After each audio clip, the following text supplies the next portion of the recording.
Berarti lu sadar kalau lu itu miskin dan lu pengen berubah. Kebanyakan orang miskin itu menghibur dirinya dengan cara dia nyalain orang lain. Dia selalu bilang bahwa ini kondisi ekonomi lagi jelek, ini kesalahan pemerintah, ini salah gua nggak dilahirin sama orang yang kaya. Tapi itu cuma cara mereka semua untuk menghibur dirinya.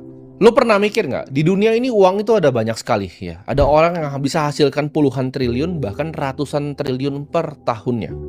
Tapi lu bingung, kenapa uang itu tidak pernah nyampe ke tangan lo?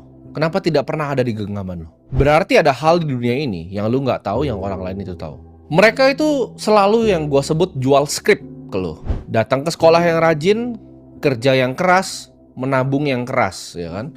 Lu sekolah yang rajin, cari nilai yang bagus, dengan nilai yang bagus lu bisa lamar kerja, lu cari gaji naik pelan-pelan, lalu nabung di celengan ayam. Itu adalah skrip yang ditanamkan ke lu sejak lu kecil. Jadi setiap kali ya lu punya pemikiran lain yang di luar skrip itu, lu akan ragu dan lu akan takut. Lu tidak pernah diajarin untuk nanya kenapa nasihat yang keluar seperti itu tidak pernah datang dari mulut orang yang kaya. Kalau semua sistemnya tadi, yang gue sebut dari sistem edukasi, ya, sistem pekerjaan, itu tidak pernah didesain untuk lu jadi kaya. Tapi itu lu didesain untuk sebagai hamster, ya, lu jadi sebagai hamster yang lari di roda. Lu cuman muter, lu kelihatannya larinya kencang tapi lu lari di tempat. Simpelnya ya, ketika lu sekolah nih, lu lulus sekolah, lu dijanjin apa? Ketika lu lulus kuliah, lu pasti bisa dapat pekerjaan lebih gampang kalau S1. Padahal itu bohong secara total. Ketika lu naik gaji, tapi semua barang yang lu beli di sekitar lu itu udah ikutan naik.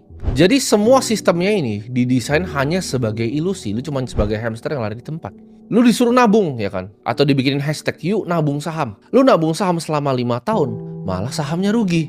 Jadi lu udah tadi, ya kan, pertama lu udah cari S1, ya lu udah keluar duit dulu, orang tua lu udah keluar duit buat lu dapat jaminan pekerjaan yang lu dapetnya sulit banget. Setelah lu cari orang dalam segala macam, lu bisa masuk, dapat gajinya naik, hasil ditabung, ya. Hasil tabungannya rugi. Setelah itu semua barang di sekitar lu naik. Mereka itu distraksi lu ya untuk nggak paham tentang ini dengan segala macam cara. Mereka kasih di depan kalian, di algoritma tuh ditampilin paling depan ya. Kalau lu lihat YouTube Indonesia trending, lu akan lihat semua isinya adalah konten entertain. Karena itu adalah yang di-push ya agendanya oleh mereka. Uang itu bukan seperti apa yang lu pikirin. Uang itu bukan cuma sekedar gua ngomong di sini kerja keras. Tukang sapu di bawah kerja keras lebih dari gua. Dan juga bukan hanya tentang kepintaran. Uang itu tentang kontrol ya. Jadi orang yang kaya itu, teman-teman gua yang kaya itu nggak kerja 9 sampai 5. Ya, kadang bisa lebih, kadang bisa kurang. Mereka itu ciptakan sistem. Orang yang jadi kaya itu tidak pernah ikutin aturan main gamenya yang diajarin ke kalian. Sekolah ya, cari kerja, abis itu nabung. Gak ada gua melihat satupun di bumi ini yang benar-benar kaya. Cuma dari ikutin 3 itu. Yang kaya adalah mereka yang punya sistemnya ya. Mereka yang bikin sistemnya. Mereka yang bikin aturan mainnya sendiri. Mereka yang ciptain gamenya. Mereka adalah orang yang gak play by the rules. Mereka bukan orang yang ngikut aturan. Mereka yang ngakalin aturan-aturan yang ada.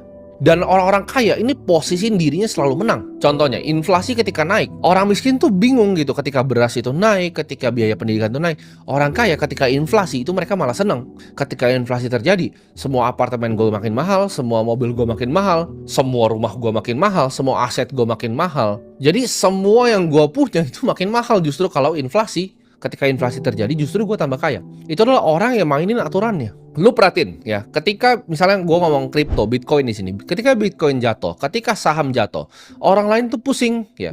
Orang yang nabung saham bank ya, orang yang nabung Bitcoin itu pusing ketika turun 30%, 40%. Gue di sini pusing nggak? Enggak. Gue masih ada banyak bisnis yang ngasilin gue duit. Orang kaya itu desain hidupnya. Ketika semua sistemnya itu mau coba ngakalin dia yang ngakalin sistemnya. Ketika inflasi itu bunuh semua orang, inflasi bikin gue tambah kaya. Ketika orang bilang, oh ekonomi lagi turun, coba lu datang ke salah satu outlet kita di Bali. Salah satu dari 52 outlet yang grup kita punya. Itu full. Kenapa? Karena itu nggak cuma orang Indonesia yang datang ke sana. Yang datang ke sana ada bule Australia, ada bule dari Inggris. Mereka semua sibuk apa? Buka botol di sana. Ya, jadi nggak tergantung sama ekonomi lokal, bahkan bisnis-bisnis yang kita punya orang-orang kaya ini.